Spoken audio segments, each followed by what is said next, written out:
Okay, folks, welcome to the spoiler review of Cyberfrog 1998, The Diary of Heather Swain. That is the second story included in the Ultimate Cyberfrog Bloodhoney collection, which you can pick up on at Ethan Van Sciver's eBay store. And I'm not going to have all that much to say about this because it is a worthy addendum to the Cyberfrog Bloodhoney story. It begins in 1986 with Heather Swain narrating from her diary, apparently, how the Vyzpzz, the alien insect invaders that look like giant wasps, had been broadcasting a frequency to the Earth and seeing who would respond to it, because the Vyzpzz didn't actually want to come in and start taking humanity's lives and start draining them of their blood to use as honey for their larvae.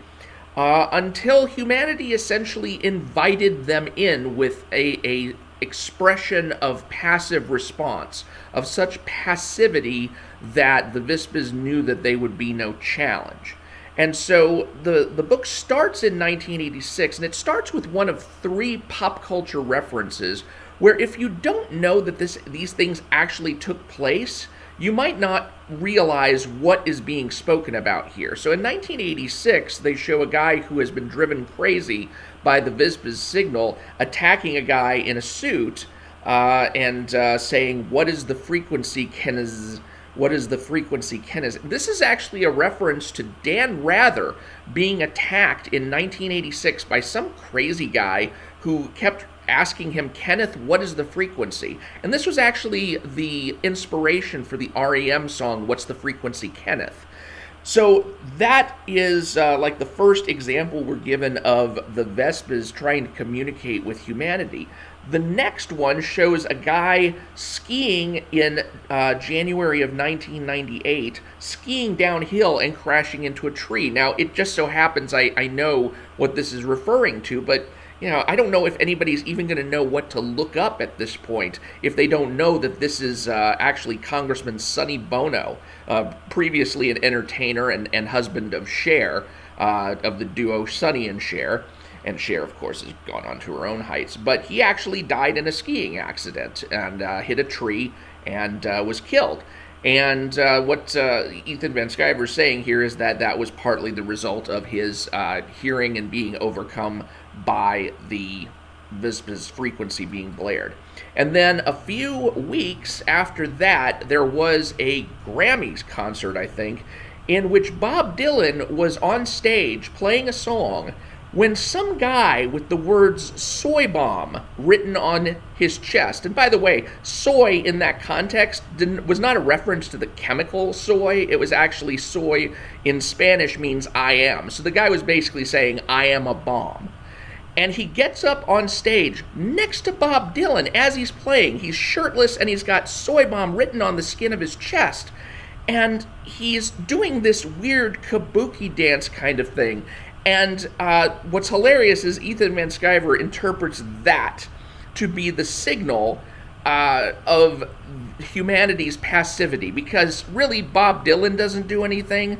For a whole minute, security doesn't do anything. This guy is just dancing next to Bob Dylan. And you can go and actually look this up on YouTube. Go look it up. There is a Grammys performance video where you can see this guy doing this weird performance dance next to Bob Dylan until he's finally escorted off stage. But at that point, the Vyzpzz apparently said, "Okay, these people are ready. We will go ahead and land and start taking everything over." So this is where the Vyzpzz invasion begins. And before we get into the Vyzpzz invasion part, there's actually a slight shift going backwards a little bit to show what Salamandroid and Cyberfrog were doing before the events of Bloodhoney start. And minus the montage, talking about before part 2 of Cyberfrog Bloodhoney starts. The first part of Bloodhoney being a montage talking about here's the origin of Cyberfrog and Salamandroid up to the point of the Vyzpzz invasion. So you actually have Heather narrating the activities of Salamandroid, who apparently was getting information from one of Ethan Van Sciver's villain creations called Shockroach, and getting information about the bomb that he was going to be taking on with Cyberfrog later in BLOODHONEY. The Shockroach character is a little bit on the weird side. I think this is almost like part of the villain montage you wish you had in Cyberfrog BLOODHONEY.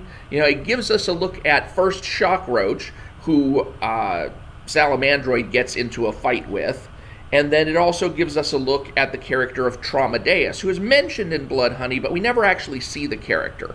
So this is our introduction to that Tromadeus character, and we just get a brief view of him, because at that point, it jumps forward to the point at which Heather is watching the end of President Clinton's announcement speech about his affair with Monica Lewinsky, which was recorded in BLOODHONEY. At the end of that, he's taken off the live feed, and Heather's like, what's going on? All of a sudden, the TV shuts down, and now she's looking outside. And then there is this particular panel break, and I've been complaining about the panel breaks, but this one is done to very good effect. It is a scene in which there is a stalk that comes down out of the sky and scares the hell out of her as it passes by.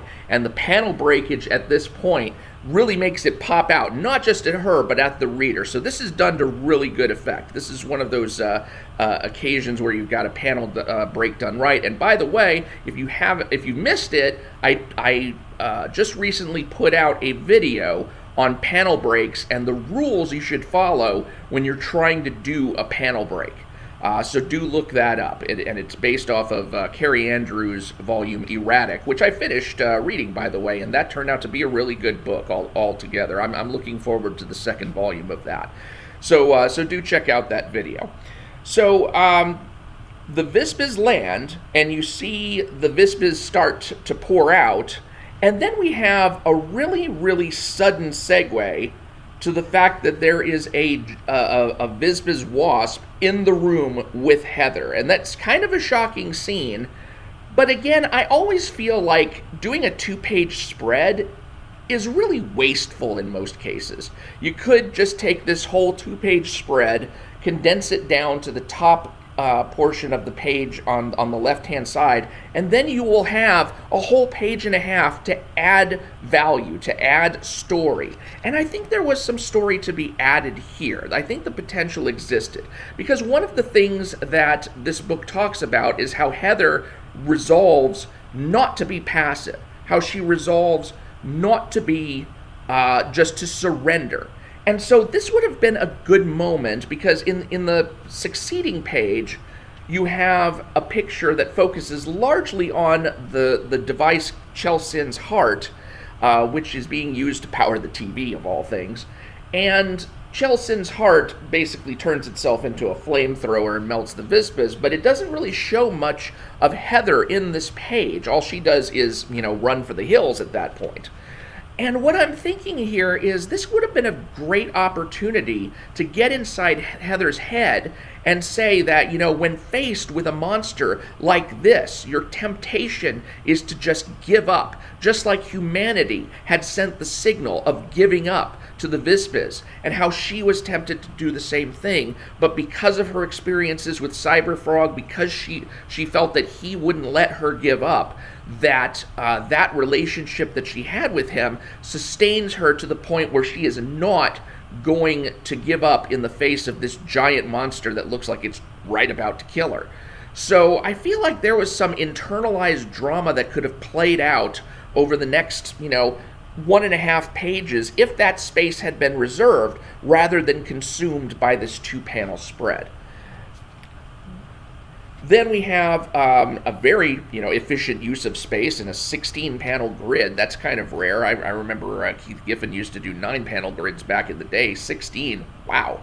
And you get a lot of information, and she talks here about how she sees, people surrendering to the Vyzpzz, basically, even though it's not necessarily all that graphically depicted as far as they're being passive and surrendering. They still look like they're kind of at least running away. So there might have been a little bit more of a touch-up on the way in which their succumbing to the Vyzpzz was portrayed. But she goes and catches a ride in a police car that's being driven by a cop who unfortunately has already been infected by the Vyzpzz chemical, so he's dissolving on the inside, and crashes the car. When she wakes up, she runs from the car. The Vyzpzz are on their way, and the larvae are on their way to drink this guy's blood. She goes off into the forest and gets and meets a new character called Colin. And Colin is a survivalist. He believes that a nuclear war has been on the way, and so he's been preparing by having buried a bus in the ground, and he invites Heather to basically stay with him and his son Cooper, and also a guy named Matt, who I presume will become Heather's spouse and the father of her child, Lily. Now, there is one scene in here that's a little bit jarring in that you have to remember that we haven't been introduced to Cyberfrog's Rogues Gallery as of this point. One of the things about Bloodhoney is that it's kind of a soft reboot in the sense of, you should be able to read Cyberfrog starting here and not have to go back, if you don't want to all of the stuff that happened before. But one of the things about Cyberfrog 1998 is there's a panel here in which she sees the character Deathfly. Now, Deathfly does make an earlier appearance in Cyberfrog Bloodhoney when her introduction, when Heather Swain, and I'm showing you a picture of Cyberfrog Bloodhoney here, introducing the character of Heather Swain to us, and you can see that from this guy's medallion, it's the same guy as here. But it's never even really explained within these montage pages from Bloodhoney who this guy is. The fact that he's even named Deathfly. The fact that he was a guy who could change into a giant fly. There's all sorts of stuff that actually, if I remember correctly from the earlier Cyberfrog material I've seen, actually infected her with the ability to change into a giant fly at some point. There's stuff in here that I feel like you kind of need to know, but you're not going to know. Although I will say that is one thing that will drive you to go buy the early Cyberfrog material, which Ethan Van Sciver does have in his eBay store, in a collection called Warts and All, that basically compiles all of the early Cyberfrog stories and lets you see them in all their black and white and early writing, novice writer artist glory. So it does make for a good temptation of that, and it does make for a foreshadowing of what we're likely to see at least a little of in Wrecked Planet. I don't know how Deathfly is going to factor in, but he's probably going to make some kind of appearance at that point. But in any case, she meets the guy Matt, and then her daughter Lily goes out to meet and goes out to look for her father, which actually that occurs in Bloodhoney. It doesn't happen here. Right here, all we see is the fact that it's now 20 years later, 20 years after, or no, I take that back. No, it is. It's 20 years after the Vyzpzz invasion, and Heather's a grown woman now. She's got her daughter Lily, and there are the rules that they all live by, and then she hears her daughter yell that Cyberfrog is back, and the story closes. So this is a really, really good addendum. I mean, I didn't find anything that was really wrong with it except for the blazing number of typos all through the book. In fact, I'm not going to try and list out all of the typos that there are, because that would just take about 5 minutes and a video, and I don't want to waste your time. What I'm going to do is I'm going to list the typos in the video description, so that if there's ever another printing of this Ultimate Edition or of just Cyberfrog 1998, then hopefully Ethan can go down the list and correct those typos. I'm really shocked at the number of typos that there are in there. It's almost like there was no quality control done on either the first or this particular edition of Cyberfrog 1998, and if there was between the two editions, I shudder to think what the first version looked like. I mean, you've actually got a sentence on the last page that says, "I've learned to value that I have." It's supposed to be, "I've learned to value what I have." I mean, that's pretty much obvious, but isn't there somebody who should have seen that? Even if it's the letterer, even if it's the printer. How is it that there is no quality control down the line that would pick up such an obvious mistake like that? Or the fact that down further you've got it's been 20 years instead of 20 years. So those are the kinds of things I'm going to go and list in the video description just so they can be corrected at a later date in a later edition. It's just kind of distressing. Now, I know Ethan said at one point that he's actually hired somebody to go through and read his books and do some editorial review.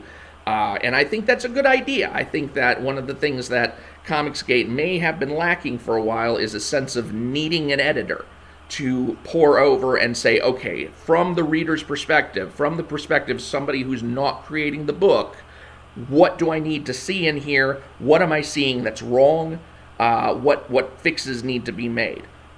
All of that is good. And so long as that kind of trend continues, then I think we're going to see a lot of improvement between here and Cyberfrog 2 Wrecked Planet. And I will put the links to both Cyberfrog, this book, and also the Wrecked Planet campaign in the video description, along with the corrections needed for Cyberfrog 1998. So thank you for watching. Appreciate your time, and I hope you enjoyed this spoiler review of Cyberfrog 1998. I'm Mike Partika. Do subscribe if you haven't already so that you can get notified of the next videos. I may do a separate video on Wrecked Planet 2's preview material, because I know there's a good like 17 or 18 pages of that available online, and it's kind of too hard to resist.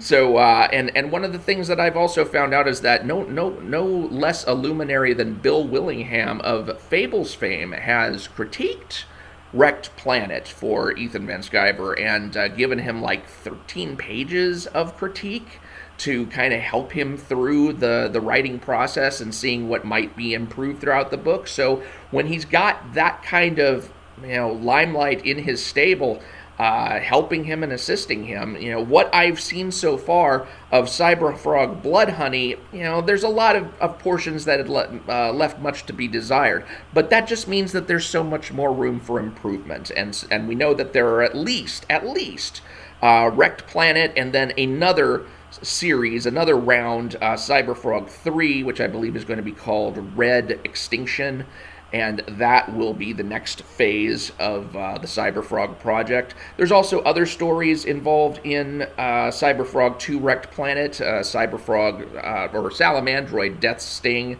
and Cyberfrog Heartsick Horror are a couple of addendum books to that. So you can already see that there is a good amount of material coalescing, and it's material that has come after a lot of experience and feedback, and so I have good feelings about what is to come in the future. So once again, thank you for watching. I'll let you go. I'm Mike Partika. Do subscribe, and I will talk to you later.